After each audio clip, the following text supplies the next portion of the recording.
Hello everyone, welcome to revision classes.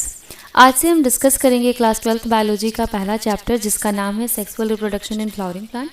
इससे जितने भी इम्पॉर्टेंट क्वेश्चंस आ सकते हैं आपके एग्जाम में उन सभी को यहाँ पे डिस्कस कर लिया जाएगा। और इस लेक्चर के बाद से जब ये चैप्टर कंप्लीट हो जाएगा फिर हम इससे रिलेटेड जितने भी MCQs पूछे गए हैं उन सभी को सॉल्व करेंगे यहाँ पे। सो स्टार्ट करते हैं लेक्चर को। तो सबसे पहले तो इस जो हमारे चैप्टर का नाम है इसका मतलब समझा जाए कि इसका मतलब क्या होता है। Sexual reproduction in flowering plant. तो बेटा रिप्रोडक्शन क्या होता है कि रिप्रोडक्शन का मतलब ही होता है कि एक एबिलिटी जिसके थ्रू ऑर्गेनिज्म अपने ही जैसा ऑर्गेनिज्म फिर से प्रोड्यूस कर सकते हैं। जैसे यहाँ देखो रिप्रोडक्शन हो रहा है ना, मतलब एक बार प्रोडक्शन हुआ है फिर दोबारा से वो ऑर्गेनिज्म अपने ही जैसा ऑर्गेनिज्म प्रोड्यूस कर रहा है। दैट इज़ वाई हम इसको रिप्रोडक्शन बोल रहे हैं। देखो जैसे अगर ह्यूमन बींग्स की बात करें तो ह्यूमन बींग्स का जो ऑफस्प्रिंग या बेबी होता है वो ह्यूमन बींग्स होगा, डॉग के केस में डॉग होगा। तो ये जो ह्यूमन बींग है इसको कभी ना कभी एक ह्यूमन बींग ने ही जन्म दिया होगा और फिर से इसके पास ये एबिलिटी आ गई कि वो अपने ही जैसा ऑर्गेनिज्म प्रोड्यूस कर सके। और इसी के वजह से इस प्रोसेस को क्या बोला गया है, इसको बोला गया है रिप्रोडक्शन। नाउ हमें ये रिप्रोडक्शन देखना है अब कहाँ पे, फ्लावरिंग प्लांट में देखना है। तो बेटा देखो फ्लावरिंग प्लांट कौन से प्लांट होते हैं, ऐसे सभी प्लांट्स जिनमें कि हमें एक स्पेशल स्ट्रक्चर देखने को मिलता है जिसको कि फ्लावर बोला जाता है। अब देखो अगर मैं आपसे बोलूं कि फ्लावर क्या है तो आपको ये समझ तो आ गया है कि हमको फ्लावर में रिप्रोडक्शन देखने को मिलता है प्लांट्स के अंदर। तो हम फ्लावर को क्या बोल सकते हैं कि ये रिप्रोडक्टिव पार्ट होता है किसी भी प्लांट का। समझ आया बेटा। अब किसी भी प्लांट को जब हम बोलेंगे तो हमें ये याद रखना है कि वो हम एंजियोस्पर्मिक प्लांट की बात कर रहे हैं। फ्लावर हमेशा एंजियोस्पर्म में ही देखने को मिलता है, ठीक है। ये आप एक बात याद रखिएगा कि flower is the characteristic feature of angiospermic plant and it is the reproductive part of angiospermic plant, ठीक है। अब देखो हमें ये जो रिप्रोडक्शन है इसमें हमने अपना चैप्टर बताता है कि हमें क्या देखना है, सेक्सुअल रिप्रोडक्शन देखना है। मतलब अब रिप्रोडक्शन तो हमें पता है कि अपने जैसे ऑर्गेनिज्म को प्रोड्यूस करना कहलाता है रिप्रोडक्शन। अब अगर इसी के आगे बोल दिया जाए कि सेक्सुअल रिप्रोडक्शन पढ़ना है हमें तो इसका मतलब क्या होगा, इसमें हमें देखना होता है कि दो पेरेंट्स होंगे और वो दोनों पेरेंट्स बनाते हैं गैमीट। तो गैमीट का फॉर्मेशन जहाँ कहीं भी हो और वो गैमीट आपस में फ्यूज करके फर्टिलाइजेशन करके जाइगोट बनाएं तो इसी प्रोसेस को बोला जाता है सेक्सुअल रिप्रोडक्शन। क्या देखा हमने अभी तक, यहाँ पे हमने 3 डेफिनेशन पढ़े हैं। कौन कौन से? पहला तो हमने देखा कि रिप्रोडक्शन क्या होता है, it is the ability of the organism to produce the offspring just like them. It means कि अपने ही जैसा ऑर्गेनिज्म प्रोड्यूस करना। फ्लावरिंग प्लांट का मतलब ऐसे प्लांट जिनमें flower as a reproductive organ develop होता है उसको हम फ्लावरिंग प्लांट बोलते हैं। फ्लावर क्या है, फ्लावर किसी भी प्लांट का रिप्रोडक्टिव ऑर्गन होता है। नाउ सेक्सुअल रिप्रोडक्शन अगर बोल दिया जाए कि ये क्या होता है तो आप इसको डिफाइन कैसे करोगे कि ऐसी रिप्रोडक्शन जिसमें कि हम देखते हैं गैमीट का फॉर्मेशन होता है और वो गैमीट आपस में फर्टिलाइजेशन करके जाइगोट बनाते हैं, तो ऐसे रिप्रोडक्शन को हम बोलते हैं सेक्सुअल रिप्रोडक्शन, ठीक है। अब चलिए देखते हैं हम फ्लावर के बारे में कि फ्लावर क्या होता है। नाउ जब भी हम फ्लावर की बात करते हैं तो हमें क्या याद आता है कि हम किसी गार्डन में हैं और हमें बहुत सारे कलरफुल फ्लावर देखने को मिलते हैं।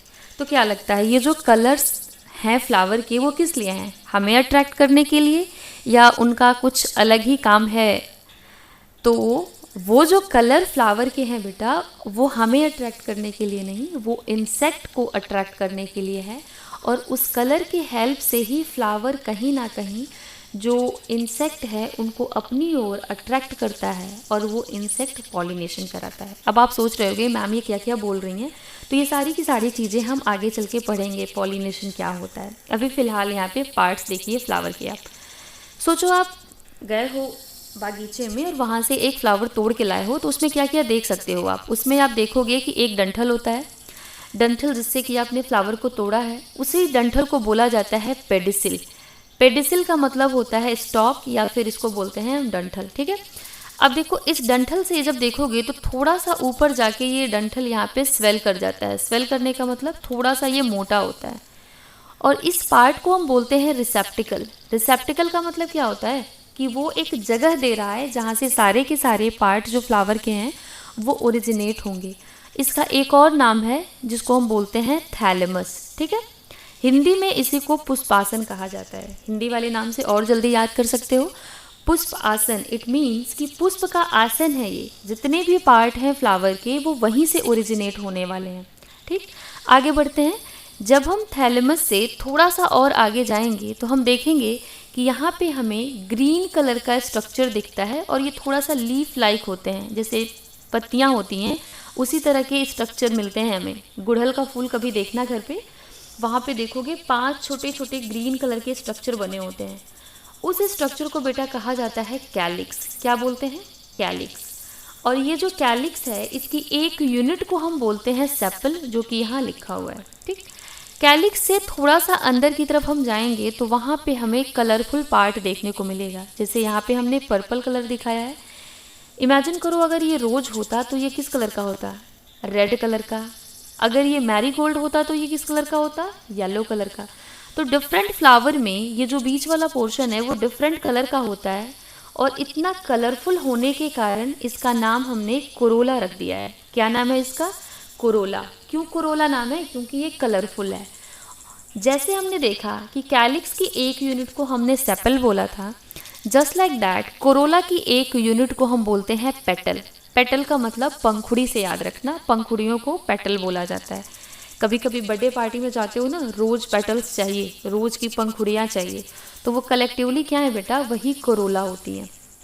नाउ कोरोला से थोड़ा सा और अंदर की तरफ अगर आप आओगे तो वहाँ देखोगे ऐसे स्ट्रक्चर बने होते हैं जिसमें एक पतला सा फिलामेंट होता है और ऊपर 2 लोब जैसे ऐसे स्ट्रक्चर बने होते हैं।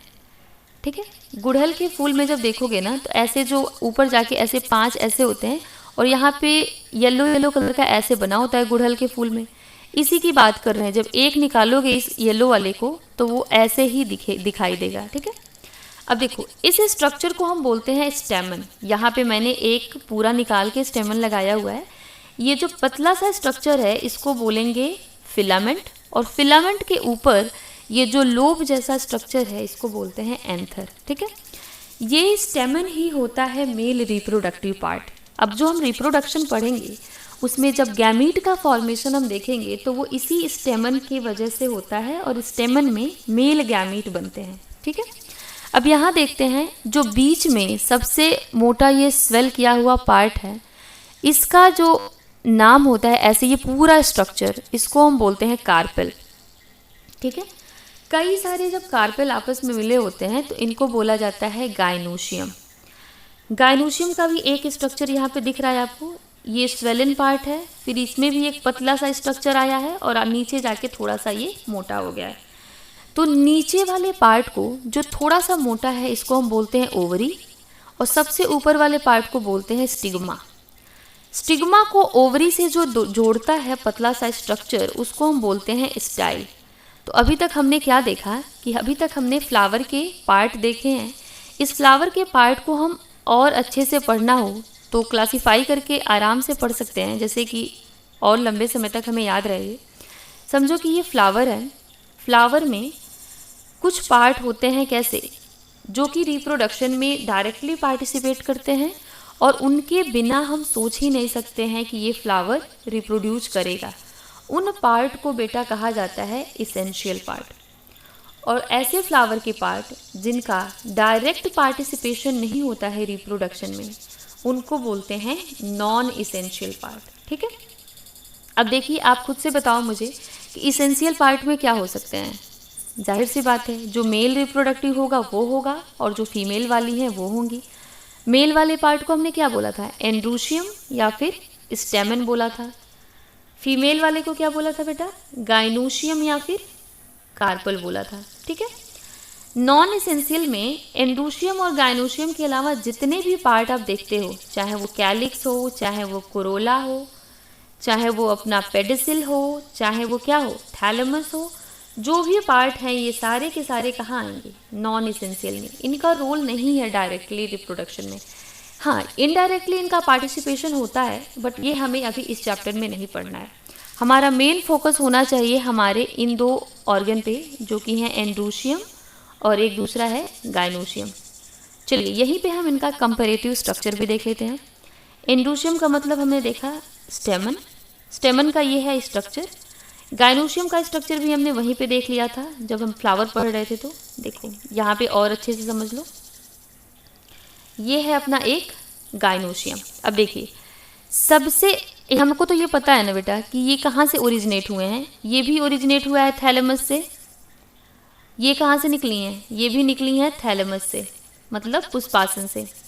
तो थैलेमस से ही सारे के सारे लोग ओरिजिनेट हो रहे हैं। तो याद रखना यहाँ पे क्वेश्चन पूछता है कि थैलेमस के पास जो भी पार्ट होता है उसको हम क्या बोलते हैं, उसको हम बोलते हैं कि ये प्रॉक्सिमल पार्ट है। कौन सा पार्ट है बेटा, प्रॉक्सिमल।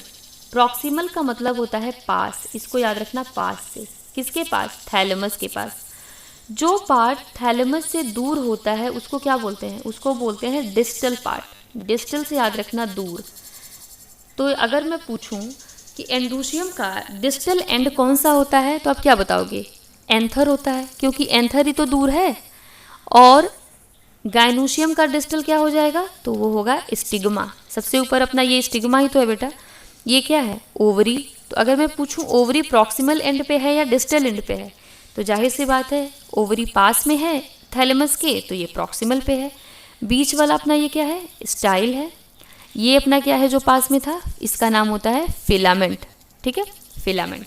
अभी तक हमने यहाँ पे देख लिया फ्लावर, उसके पार्ट, और उसमें इसेंशियल ऑर्गन कौन से हैं और नॉन इसेंशियल ऑर्गन कौन सा है। ठीक, अब हम थोड़ा सा एंडोशियम के बारे में पढ़ लेते हैं, जो उसका स्ट्रक्चर था या फिर क्या क्या खासियत है हमको जो एंथर के बारे में जाननी जरूरी है। चलिए, अपनी एनसीईआरटी ये बताती है बेटा कि जो एंथर होता है, एंथर बाइलोब्ड होता है। बाइलोब्ड होने के साथ साथ ये क्या होता है, बाइलोब्ड, और ये होता है डायथिकस। इसके साथ ही साथ इसमें एक और टर्म लिखा है एनसीईआरटी ने कि ये होता है टेट्रास्पोरेंजिएट। आज हम इसी को समझेंगे, स्पोरेंजिएट। इसका मतलब क्या होता है आज हम इसको समझने की कोशिश करते हैं। अब ध्यान दो, ये अपना एक एंथर था, देखने में इतना सिंपल है मगर टर्म इतने सारे इसने रखे हुए हैं, बाइलोब्ड, डायथिकस एंड टेट्रास्पोरेंजिएट। बहुत ही ईजी है, ध्यान से समझते हैं। ये क्या है बेटा, एंथर है ना।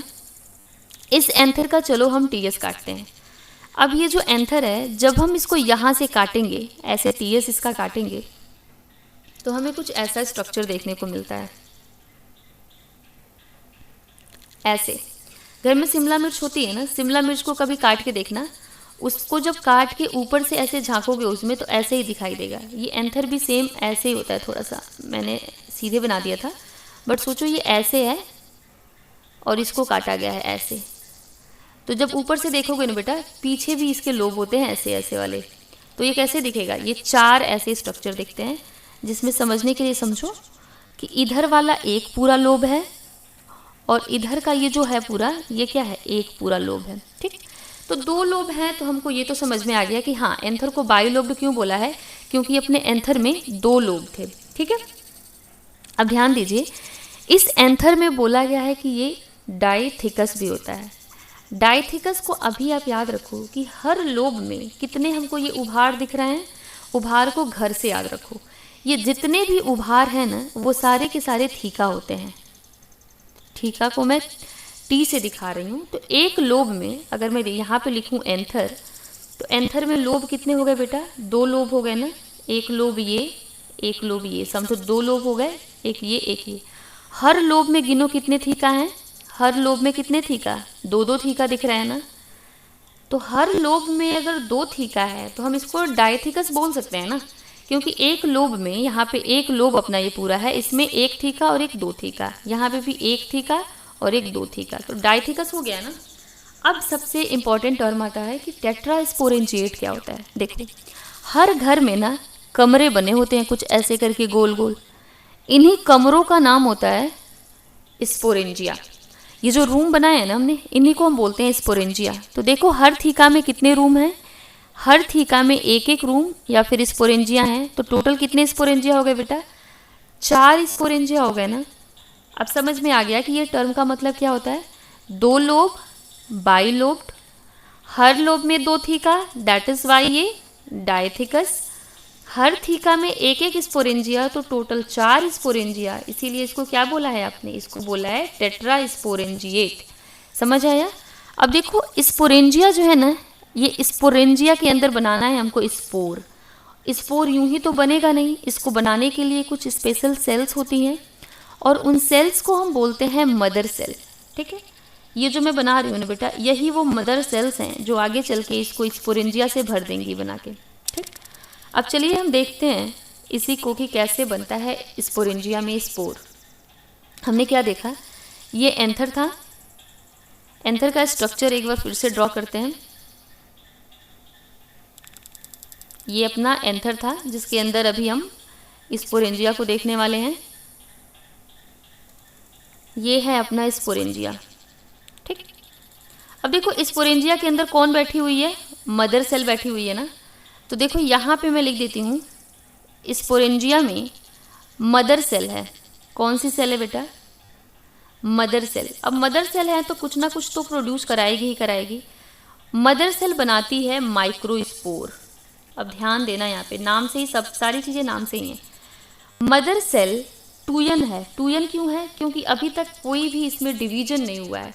अब इस डिवीजन जब तक नहीं हुआ है तब तक तो ये टूयन है। जैसे मदर से बेबी बनता है या माइक्रोस्पोर बनता है तो वहाँ पे ये मियोसिस कर लेती है। मियोसिस जैसे ये करेगी तो ये जो नंबर ऑफ क्रोमोसोम्स हैं वो हाफ हो जाएंगे 2n से n, और एक मियोसिस से हमें पता है कि 4 सेल्स बनते हैं।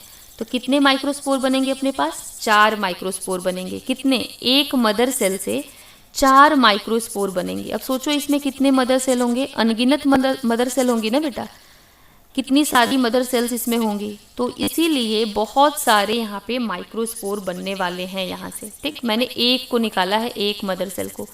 तो सोचो अगर ये एक मदर सेल थी तो एक मदर सेल में जब मियोसिस होगा तो अपने ऐसे ऐसे करके 4 बनेंगे कौन, माइक्रोस्पोर। डिफरेंस ये है कि ये 2n है और ये n है। 2n है, दैट इज़ वाई हम इसको बोलते हैं कि ये मदर सेल है। अब ये किसकी मम्मी है, माइक्रोस्पोर की मम्मी है ना, तो हम इसको बोल सकते हैं कि ये माइक्रोस्पोर मदर सेल है, जिसको शॉर्ट फॉर्म में हम MMC बोलेंगे, माइक्रोस्पोर मदर सेल।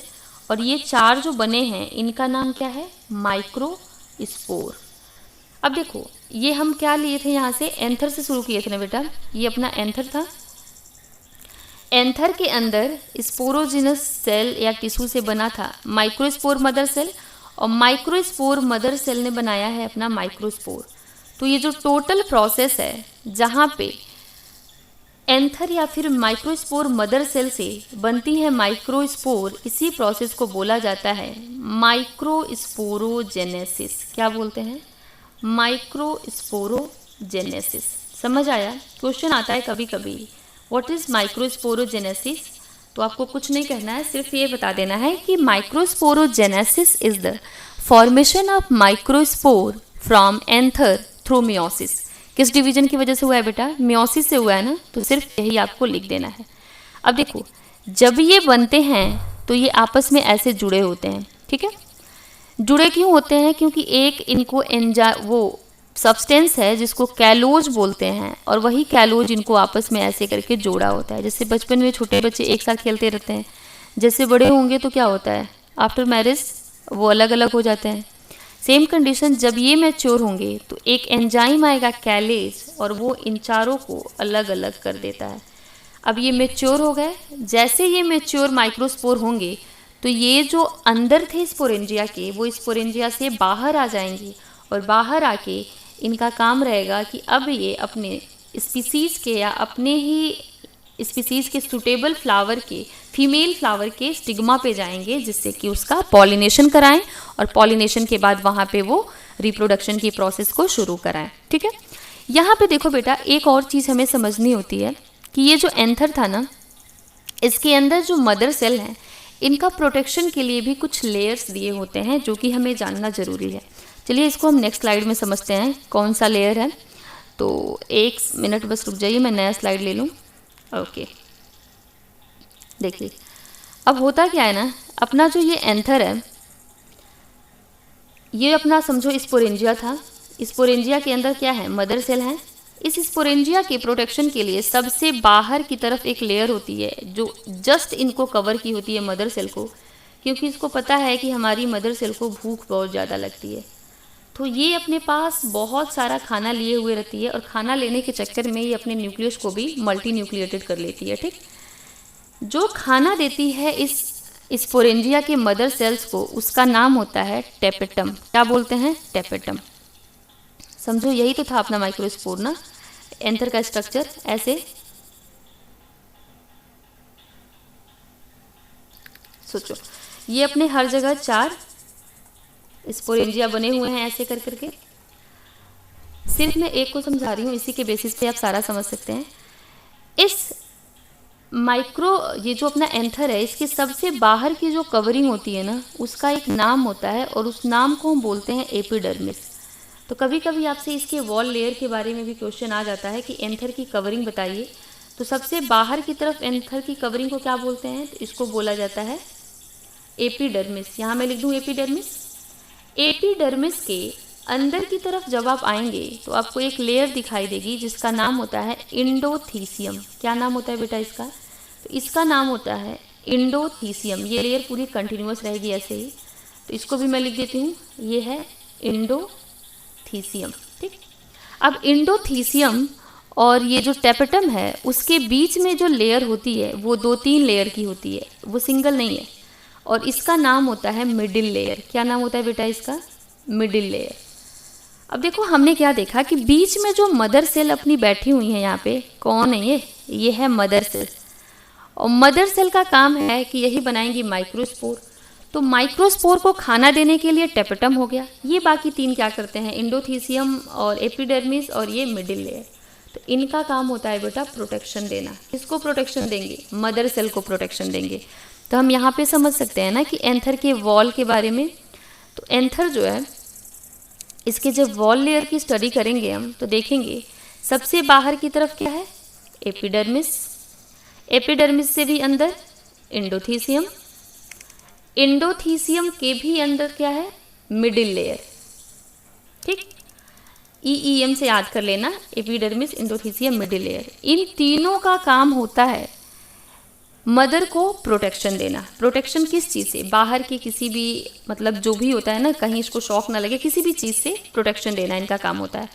प्रोटेक्शन के साथ साथ जब ये एंथर के अंदर ये जो माइक्रोस्पोर है वो मैच्योर हो जाएंगे तो इनको डेहिसेंस कराने में भी इनका काम होता है।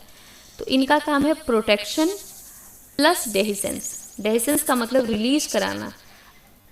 ठीक, एक और लेयर जो है जिसका नाम है टेपेटम, उसका नाम ही आपका पेट है इस नाम में ना, टेपेटम। तो इसी से याद कर लोगे कि इसका काम होता है न्यूट्रिशन देना। न्यूट्रिशन किसको देगा बेटा, ये मदर सेल को देगा।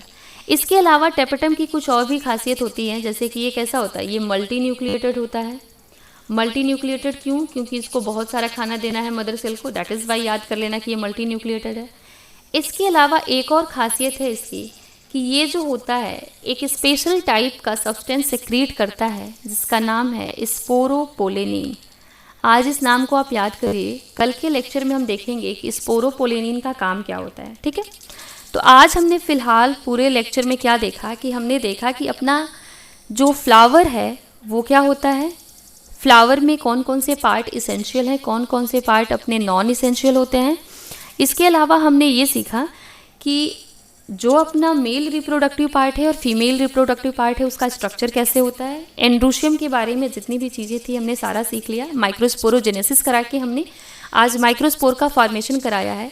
कल के लेक्चर में हम देखेंगे कि ये माइक्रोस्पोर कैसे आगे चल के मेल गैमीट बनाएगा और ये मेल गैमीट कैसे पॉलिनेशन करके फीमेल रिप्रोडक्टिव ऑर्गन में जाके वहाँ पे फर्टिलाइजेशन करेगा।